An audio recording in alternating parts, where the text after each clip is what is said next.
Welcome everyone to Rebel Rock. I am Dan. I like to collect music, records, CDs, all that good stuff. I got another pile of records I've been hoarding up for the last couple weeks. So we're gonna buzz through them. We're gonna talk a little bit about them. Short and sweet, right? That's how we like it. First thing I swooped up, I went on Discogs. You know, it's cool when you find one seller that has 5 or 6 records that you want, so you can save on shipping. That's what I did here. But the first record I want to show is from a group called Wildfire. Not familiar? Maybe some of you are. I first heard about these guys on a 7-inch record that I was given, and it reminded me of Beach Boys meets late 70s rock and roll. Kind of this hybrid thing, kind of bubblegumish a little bit, some power pop influence in there, but I wanted the full length, so I finally found a copy of it. It's not the easiest record to find. And we spun it. Not bad. I'm going to say the single that I heard was probably the best from them. It's a little bit all over the place. I can't find much information on who is in the band. It looks like it might have been a studio project with a producer, and he kind of just did it with his friends, because it doesn't appear to be a real band from what I can tell. Let me know in the comments if you know more. Next up, snagged the third record from Nick Gilder. Power pop, little glamish, Canadian, good stuff. Had a hit on the record before this. What was it? Hot Child in the City or something, which was a big radio hit. I remember as a kid hearing it all the time. But I dug that last record, so this third one I'm sure is going to be more of the same. And I still need to find the first album. Picked up this 12-inch single from Big Audio Dynamite. Hot take. Mick Jones, I'm going to say had a better career than Joe Strummer. Crazy to think. But if I had to put them toe-to-toe versus each other, I'm saying Mick has it. Big Audio Dynamite stuff is fantastic. It was definitely ahead of the game on a lot of the stuff that we're hearing now. Just cool. Good songs. Wacky production. Angels. They have they got 4 or 5 albums. This is one of the ones I was missing. More glam-inspired 70s rock. Are they the best? No. It was a few dollars, and I just kind of wanted to complete the set. Smokey, another group you don't hear a ton about. More the glamish pop stuff, English. They're good. I don't love them. They're a little bit more on the mellow side, I suppose, but still tasty. We got it on the cheap. Once again, it's like $6. Why not? Went to the local media shop, found some dollar records. We got this ABC. Good pop from the 80s. Synth pop stuff here. One of the big hits. We had Poison Arrow was a hit, and The Look of Love, of course. Those are the 2 big singles off this record. It's a fun album. Well worth $1. Muppet Movie soundtrack. Can't beat it. So many good songs on there. $1. Why not? Ordered these from the local media shop. Actually paid real money for these. Well, I had credit, so not really. We got the Final Boys album. You know, the Boys are like one of those, pioneering late 70s punk bands, but it's more in the power pop realm. I don't really know a lot about these guys. I had a compilation that I used to have for years that was the way to listen to the Boys. Had all the hits. This is the final album. And I guess I didn't realize how many hits were on this final album when they were kind of just falling apart. Good stuff. If you like power pop and punk rock, you probably already know The Boys, but if you don't know The Boys, check out The Boys. Modern band from Arizona, Class.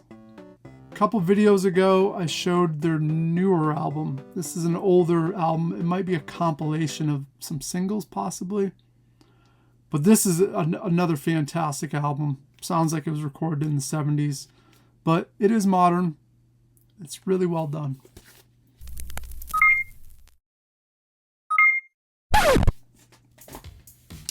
Ordered this off Macari for $6. This is a compilation, dual record of the CBS years from Ian Hunter from Mott the Hoople.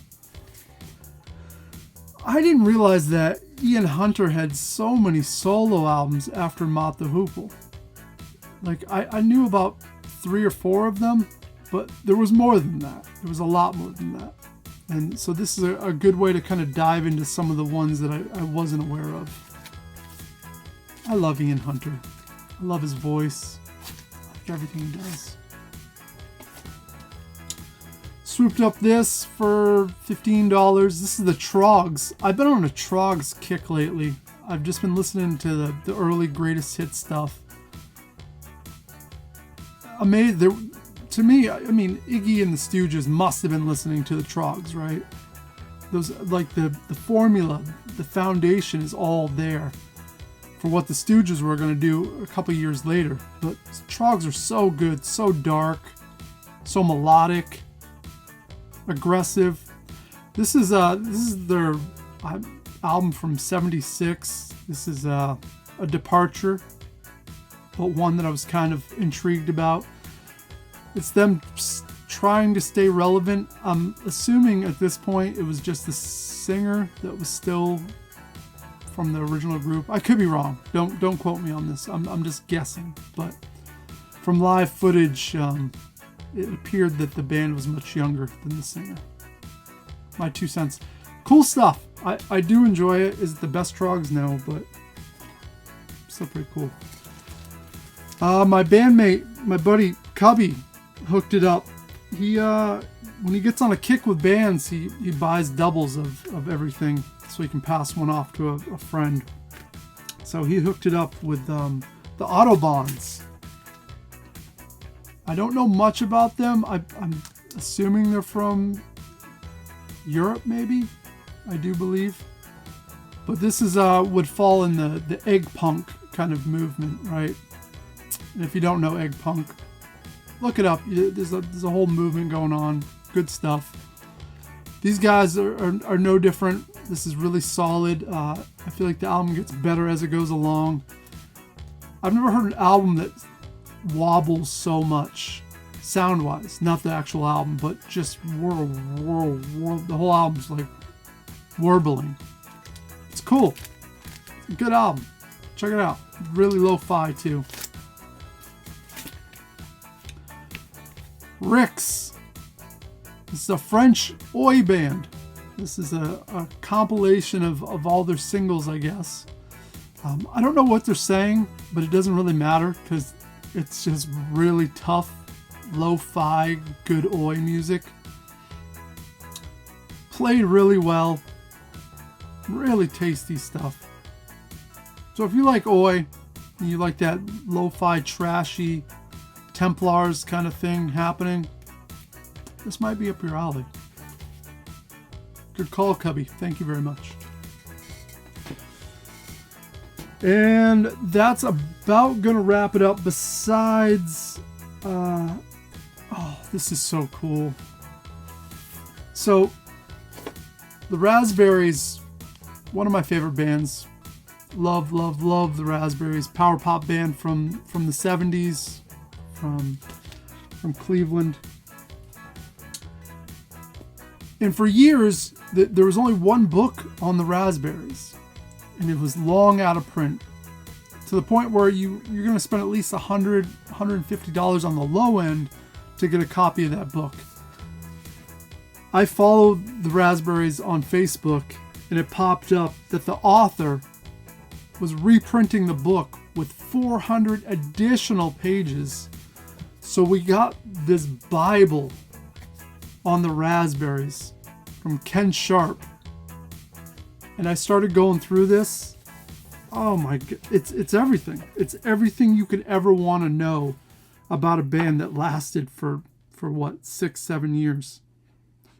Interviews, got a bookmark there.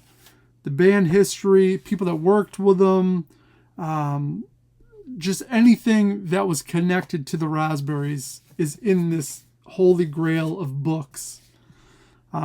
It's the most I've ever spent on a book, I'll be honest. I spent, $85, I think, on this book. But I feel like the work was put in.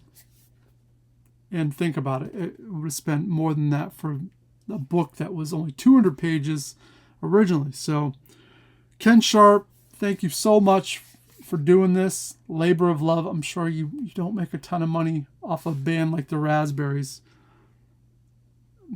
That band deserves so much more. Had a few hits, but just, so good. So good. So I believe that's going to wrap it up. I also found this at the thrift store. The Who Maximum R&B book. Comes with a Flexi record in there too. Has all the early stuff. The Who. Come on now. So good. Well worth $1. So that's going to wrap it up this week on Rebel Rock. We got some solid records. Lots of stuff to listen to. We got a Bible on Power Pop to read. Hopefully you guys are doing well. Collecting some fun records. Say hello in the comments. Till next time, do what you do. Toodaloo.